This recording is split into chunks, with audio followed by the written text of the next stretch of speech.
Assalamualaikum warahmatullahi wabarakatuh.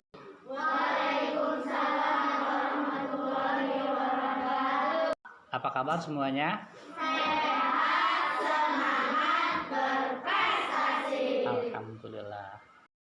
Seperti biasa, sebenarnya kita silakan KM ikuti doa.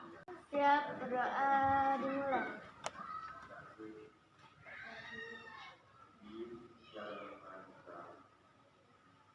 Berdoa selesai, beri salam. Assalamualaikum warahmatullahi wabarakatuh. Waalaikumsalam warahmatullahi wabarakatuh. Baik, kita absen dulu ya.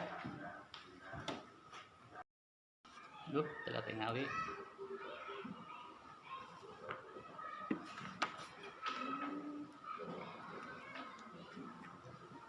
Alisa Putri, yang dipanggil jawab ya. Aurel, Dita Sipania, Farhan Fauzi, Hafid, Ika Ramadhani, Kansa, Roidatun Nisa, Adil, Tiara, sakit? Udah ditengok belum? Belum, nanti tengok ya. Wilda, Zian Fauzia. Oke, terima kasih. Sebelum kita masuk materi, mari kita baca dulu seperti biasa murojaah ayat-ayat atau surat-surat pendek. Kita hari ini membaca surat apa tadi? Al-Qadar. Oke, yuk mulai. Bismillahirrahmanirrahim. Inna anzalnahu fi lailatul qadr wa ma adraka lailatul qadr khairun min alfi syahr tanazzalul malaikatu warruhu fiha biizni rabbihim min kulli amrin salamun sadaqallahul azim. Oke anak-anak, minggu yang lalu kita telah belajar tentang beriman kepada hari akhir. Masih ingat kan kemarin tentang beriman kepada hari akhir. Hari ini kita akan pelajari tentang qada dan qadar atau beriman kepada qada dan qadar.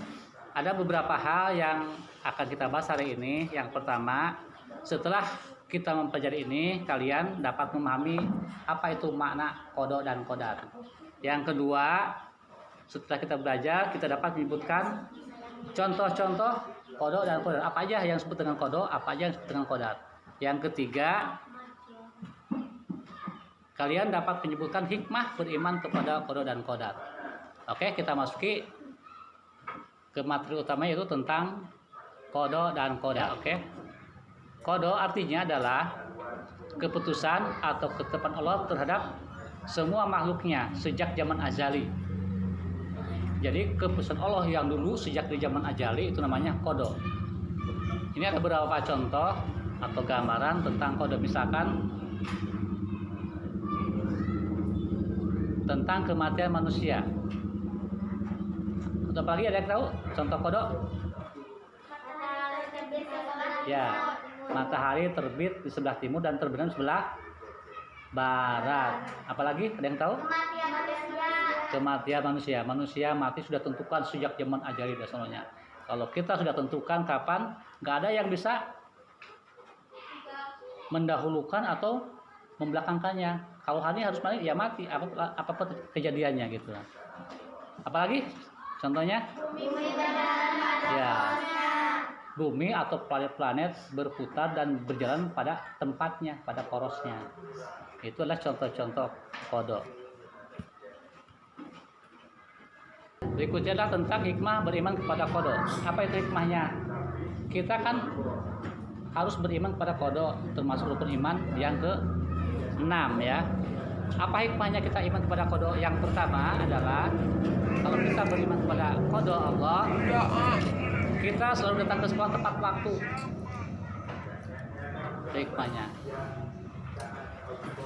Yang kedua, kita dapat memanfaatkan waktu belajar dengan hal-hal yang positif. Karena semuanya kita tahu dari diatur oleh Allah semuanya. Tinggal kita melaksanakannya. Yang ketiga hikmahnya adalah kita menerima berapapun uang jajan dikasih orang tua. Hari ini dikasih 5.000 ya terima, syukuri aja. Jangan dikasih 5.000 gak mau, mintanya 10.000. Jadi apapun, berapapun dikasih orang tua harus kita terima, menerima apa adanya yang dikasih orang tua. Yang keempat adalah hikmah beriman kepada qada adalah tidak bersikap sombong baik di rumah, di kelas, di sekolah atau di masyarakat.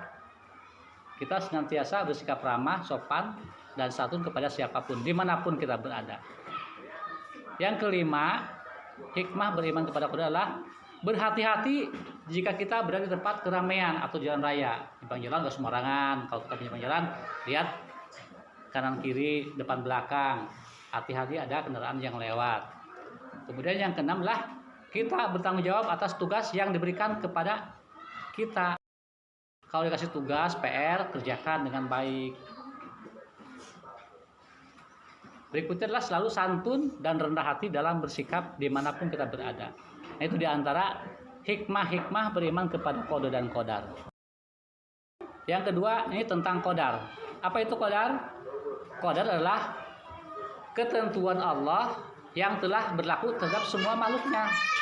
Atau disebut juga takdir. Kita menyebutkan takdir. Misalkan kita berangkat dari rumah ke sekolah, di jalan kita tersandung, kita kurang hati-hati, tersandung, pak jatuh. Itu takdir namanya. Ketentuannya sudah ada dulu, sejak diajali bahwa kamu jam sekian bakal sekolah mau jatuh, sudah ada. Nah, pada saat yang ditentukan, tiba-tiba kita tersandung, kita kurang hati-hati. Nah, itu namanya takdir. Atau kematian manusia juga takdir realitanya. Ketentuannya sudah ada, kejadiannya namanya qadar atau takdir. Contoh-contoh takdir, ada yang tahu coba? Contoh takdir atau qadar? Apa diantaranya? Yang keras. Oh, misalkan Ahmad dapat juara kelas, juara 1, atau Kansa dapat juara pidato. Apa lagi? Oke, tadi Kansa atau Susi juara pidato. Apa lagi yang tahu? Hah? Kematian manusia itu termasuk qada. Coba yang lain. Ada yang tahu? Contoh qadar.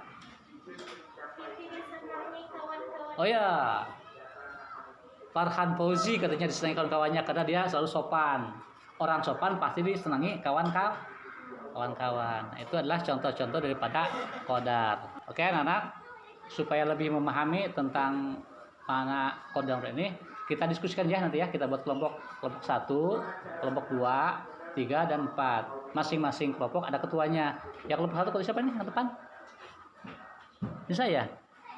Hah? Siapa ini yang depan? Oke, ketuanya ini.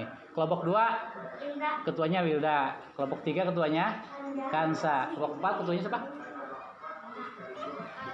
Alma. Oh, Alma udah gede banget. Udah nggak ketemu udah. Oke, kelompok 1, 2 Wilda ketuanya. Kelompok 3 Kansa. Kelompok 4 ketuanya Alma. Silahkan kalian diskusikan tentang qada dan qadar ini. Baik hikmahnya, pengertiannya, contoh-contohnya, nanti hasilnya silahkan dilaporkan ya. Oke, siap? Oke, ada beberapa tugas yang harus kerjakan di rumah ya. Di antaranya ini ada tugas rumah.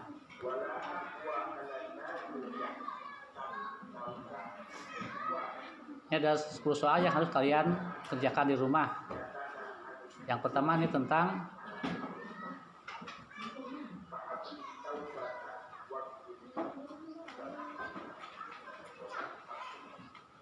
tugasnya memberi apa namanya? Memberi tanda checklist pada kata-kata yang cocok dengan pernyataan kodo dan kodar. Oke, hari ini karena waktu juga udah habis, kita tutup saja pelajaran hari ini dengan membaca hamdalah. Alhamdulillahirabbil alamin. Terima kasih. Assalamualaikum warahmatullahi wabarakatuh.